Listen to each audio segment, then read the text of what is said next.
Good morning, Representative.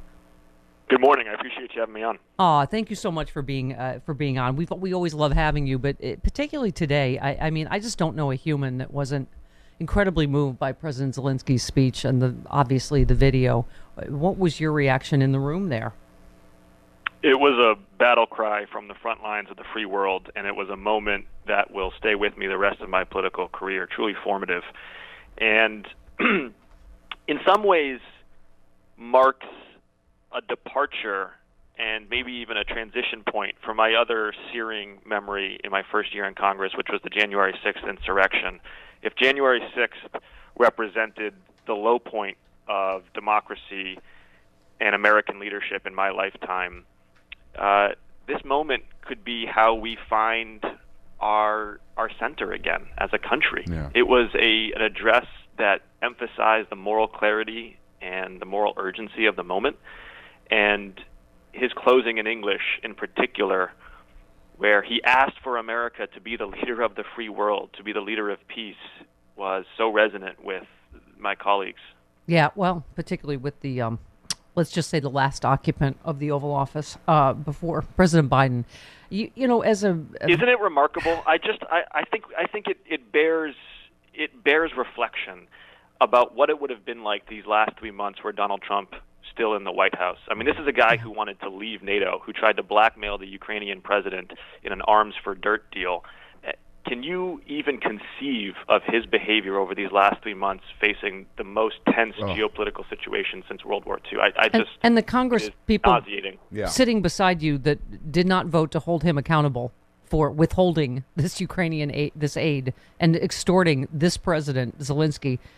The fact that they feel like they have the right to say anything at this point or criticize President Biden for what he's doing. We've got Kevin McCarthy, who is traveling between Mar-a-Lago and Washington, D.C., saying one thing privately in Mar-a-Lago, probably talking up President Putin's quote-unquote genius to Donald Trump, and then coming to Washington and having the nerve to criticize President Biden's response. I mean, it just really reinforces how critical these midterm elections are to keep the gavel out of Leader McCarthy's hands. Yeah, absolutely. Representative, particularly, you know, as a vet, I wanted to get your take and went to your Twitter right away, and you said the same thing many experts have been saying. You said a no-fly zone is an act of war. That is an unnecessary escalation. What we can do is work with our NATO allies to supply Ukraine with more planes, more drones, more surface-to-air missiles. You did a whole really valuable, I thought, 10-point thread. Obviously, the president, this is unprecedented, the amount of aid he, obviously announced yesterday. You also said we should get airplanes, anti-tank, anti-air missiles, drones, and other counter-drone equipment to Ukraine through every format possible, including backfilling supplies from Poland, Romania, Hungary, Slovakia, any other country that's willing to provide these MiGs to Ukraine. That seems to me the alternative that Zelensky offered that makes sense. It makes sense to me why a no-fly zone is just not tenable, but that giving airplanes is, which you seem to be for. Can you talk to us about that? Yeah, you framed that very well. The overarching theme of the 10 points I put out was we've got to dial the pressure up but turn the temperature down. And we dial the pressure up by continuing to provide lethal and non-lethal aid to Ukrainian forces and by helping them close the skies. A no-fly zone is one method of closing the skies to prevent Russian air assault. But it, as you said, is an act of war against Russia and one that is unnecessarily escalatory at this point. But we can provide air defense systems, and we can provide training and electronic warfare capabilities that augment those air defense systems, such that the Ukrainian ground troops, which are more than holding their own, really have a fair fight on their hands against Russian tank and infantry. But we've also got to be cognizant that we've got to turn the temperature down, because we cannot tolerate a wider and even a nuclear escalation here. And that means consulting through Article 4 with our NATO allies to guarantee them of their territorial integrity, but also clarifying what Article 5 violations would look like. One Russian soldier having bad aim and inadvertently landing a round into a NATO territory, an Article 5 response, we need to clarify that so that we're not led into inadvertent escalation. Mm-hmm. Representative, can you, as way more of an expert than me, can you explain the planes? Can you explain this situation? I think a lot of Americans understand now the no-fly zone, and first of all, how huge Ukraine is, and that would involve actual combat with Russian aircraft and/or even, I mean, a lot of these missiles are coming from the ground in Russia, correct? Right. And That's right. I don't know how do we defend about that, and tell us where you stand on giving them planes in one way or another. The planes have sucked up a lot of oxygen, and I think what you're alluding to is accurate in that it's probably disproportionate to how useful they actually are. So first, just like the kind of the basics here, the reason these planes got to the forefront of the conversation is that they're MiGs and they are Soviet-era technology that Ukrainian pilots have some familiarity with. So it seemed to make all the sense in the world. Let's get these planes over to Ukraine and let Ukrainian fighter pilots close their own skies. And if that is accurate, if it's true that the Ukrainian pilots know how to fly these, and if it's true that using MiGs will help them close the skies, absolutely we should do it. I've been very clear about that for weeks. We can land the planes in Germany. We can have Ukrainian pilots fly them in from Germany into Ukraine to avoid any direct American to Russian conflict. We should do it. It is still unclear to me, though, and we've been pushing on this for a week or two now. Mm-hmm. It is still unclear whether these planes are actually truly what the Ukrainians need, or whether what they really need are drone, counter-drone, S-300, Stingers, and electronic warfare capabilities to both go after Russian air assault, but even more importantly, as you said, Russian ground assault. The way that the Russian advances work is not been very reliant, actually, on air superiority because they don't have it. It's been reliant on tank and artillery bombardments of civilian areas.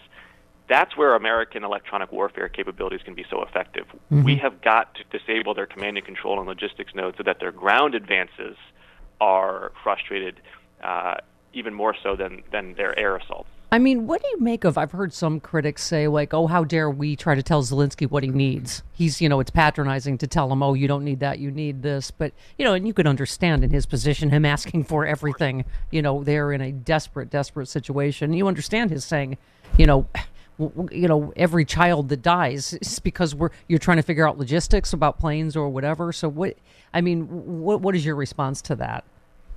We're giving him what he's asking for. That's right. The thing. I mean, and he said in his address to Congress yesterday, there's a whole list of weapons that we can use to close the skies, and the president, hours later, announced another $800 million worth of those supplies, again, ranging from the Stingers and the drone and counter-drone technology all the way up to the S-300s, the long-range surface-to-air. So we're not kind of wagging our finger at President Zelensky and dictating tools that he needs. What he's asking for, we're giving him. It is, and if that includes, if it really is the case that the Ukrainian fighter pilots can use these fighter jets and can use them effectively to disable Russian MiGs, absolutely we should be getting them to them. Yeah. Okay. Well, yeah, I think that's what we're trying to figure out, right, is logistics of how to do that. Your number 10 in your thread of what to do in Ukraine is why you will probably be president and I will remain here in my basement. You said present an off-ramp for President Putin by indicating that NATO will still engage in security talks with him and be on-the-ground progress toward a sovereign, secure, and democratic Ukraine will lead to a calibrated sanctions relief.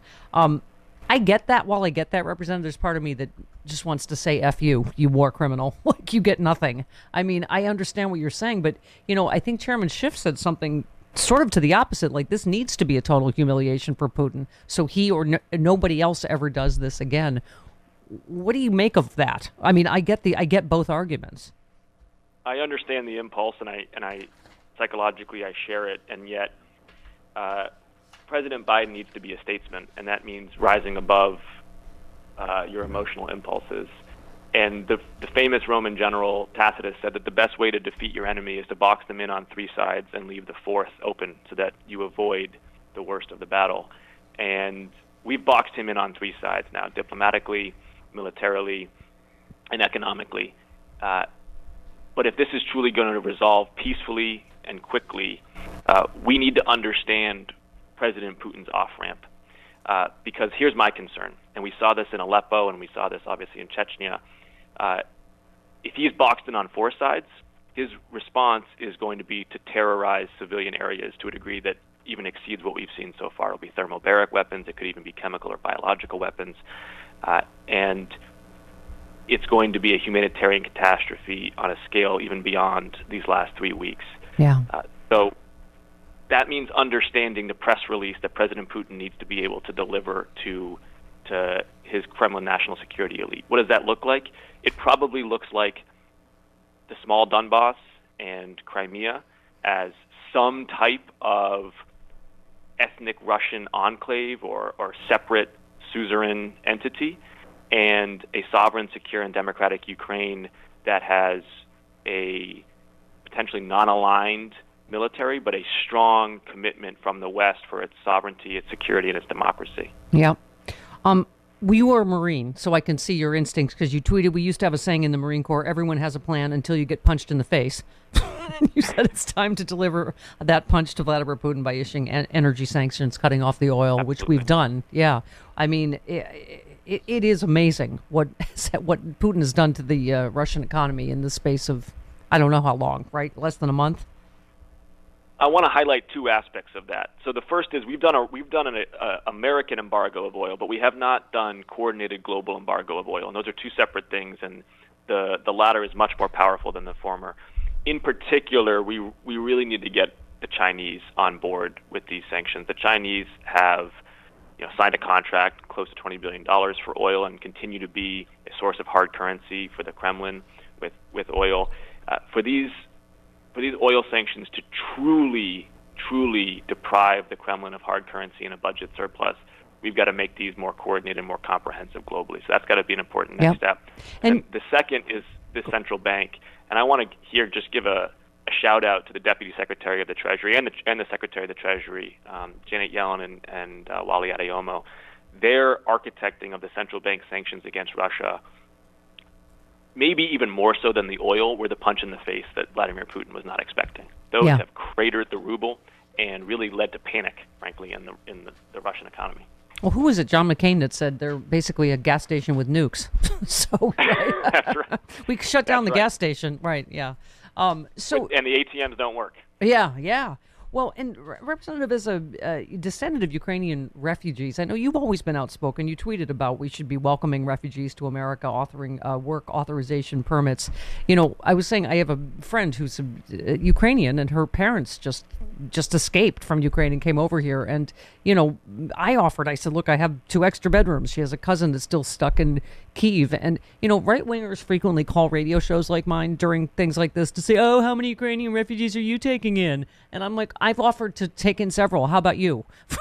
Right? I mean, it's just, you speak to the best of what America is. You are the descendant of Ukrainian refugees. You're a war vet. You fought for your country. This is what America has always stood for, right? We believe as a country that the circumstances of your birth should not determine the condition of your life, and that is no better manifested than in how we welcome refugees. And it's not just who we are as a country and our character. It's not just what my home state of Massachusetts is as a commonwealth founded by refugees. It's also, by the way, really good for our economy. I mean, what's our biggest problem right now is businesses can't hire people. The Ukrainian workforce is tremendously talented, and we've got 6 Americans looking for every 10 open jobs right now. We should be jumping up and down trying to bring these refugees into the country and give them work authorization permits.